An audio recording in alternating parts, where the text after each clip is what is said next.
టమాటా పండ్ల పులుసు ఎలా తయారు చేసుకోవాలో చూసుకుందాము. దీనికి కావాల్సిన పదార్థాలు, ఫస్ట్ ఒక ప్యాన్ తీసుకొని అందులో డ్రై రోస్ట్ చేసుకోవాలి ఈ ఐటమ్స్ అని. కొంచెం చనాదాలు, 1 స్పూన్ చనాదాలు, మినప్పబెడలు అండ్ రెడ్ చిల్లీ 2, 4 పచ్చిమిరపకాయలు, కరివేపాకు, కొబ్బరి, నువ్వులు, కొంచెం జీడిపప్పు అవన్నీ ఫ్రై చేసుకొని పక్కన పెట్టుకోవాలి. తర్వాత ఒక ప్యాన్ తీసుకొని అందులో ఆయిల్ వేసి అందులో ఆవాలు, జీలకర్ర వేసిన తర్వాత కొంచెం హింగు కూడా వేయాలి. హింగు వేసిన తర్వాత ఆనియన్ కూడా వేయాలి. కట్ చేసిన ఆనియన్ ఒక హాఫ్ పైన పడుతుంది. హాఫ్ ఆనియన్ కట్ చేసి అందులో వేసేసి అది కూడా ఫ్రై అయిపోయిన తర్వాత కొంచెం జింజర్ గార్లిక్ పేస్ట్ కూడా వేయాలి. ఇందులో చూపించినట్టు కచ్చాపచ్చాగా దంచుకొని ఇవన్నీ ఒక 2 నిమిషాల పాటు వేయించేసి తరువాత ఇందులోకి ఒక టమోటాలు ఇక్కడ కొంచెం పసుపు కూడా వేయండి.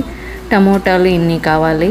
ఇవన్నీ కట్ చేసి పెట్టుకొని తర్వాత అందులో ఆనియన్ ఫ్రై అయ్యాక అందులో వేయాలన్నమాట. వేసేసి దాన్ని కూడా ఒక 3 మినిట్స్ మంచిగా టమాటోస్ అన్ని కుక్ అయిన తర్వాత కొంచెం వాటర్ పోసి మళ్ళీ మీకు కావాల్సినంత పులుసు మీద వాటర్ పోసుకొని పక్కన పెట్టుకో.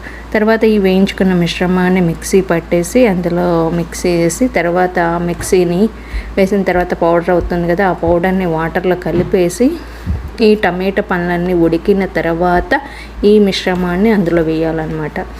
ఇలా వాటర్ వేసి సపరేట్గా అంటే ఉండలు లేకుండా కలుపుకోవాలి. ఈ టమాటా పండ్లు బాగా ఉడికిపోయింది కదా, ఇక్కడ ఉడికిపోయిన తర్వాత ఒక సపరేట్గా మిక్సీ వేసుకున్న మిశ్రమాన్ని ఇందులో కలపాలన్నమాట.